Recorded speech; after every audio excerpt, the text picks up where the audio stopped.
नमस्कार मंडळी. केंद्र सरकारने मराठी भाषेला अभिजात भाषेचा दर्जा दिल्यानंतर आता राज्य सरकारकडून देखील मराठी भाषेला अधिक सक्षमपणे व प्रभावीपणे रुजवण्याचे प्रयत्न सुरू असल्याचे दिसून येते.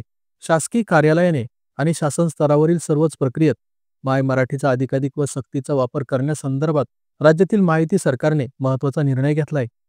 मराठी भाषा संवर्धनासाठी आता सर्व शासकीय, निमशासकीय व महापालिका कार्यालयांमध्ये मराठी बोलणे अनिवार्य असणार आहेत. तसेच या कार्यालयात मराठी भाषेत बोलण्याबद्दल दर्शनी भागात फलक सुद्धा लावावे लागणार आहेत.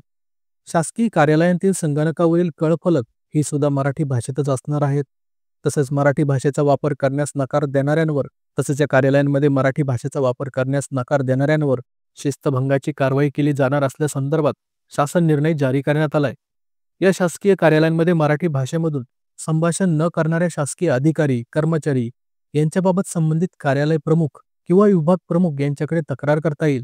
कार्यालय प्रमुख किंवा विभाग प्रमुख याबाबत पडताळणी करून तपासणी अंती संबंधित शासकीय अधिकारी किंवा कर्मचारी हे दोषी आढळल्यास त्यांच्या विरुद्ध शिस्तभंगाची कारवाई करेल. तसेच तक्रारदारास कार्यालय प्रमुख किंवा विभाग प्रमुख यांनी केलेली कार्यवाही सदोष व समाधानकारक न वाटल्यास त्यासंबंधी विधिमंडळाच्या मराठी भाषा समितीकडे सुद्धा अपील करता येईल. तर मराठी भाषेसंदर्भात हा महायुती सरकारने घेतलेला एक चांगला निर्णय आहे. पण आता या निर्णयाची अंमलबजावणी सरकारी अधिकारी किंवा कर्मचारी हे तितकेच प्रभावीपणे करतील का, हे पाहणंही महत्त्वाचं ठरणार आहे. तर मंडळी, यावर तुमची प्रतिक्रिया काय ते व्हिडिओ खाली कमेंट करून नक्की सांगा.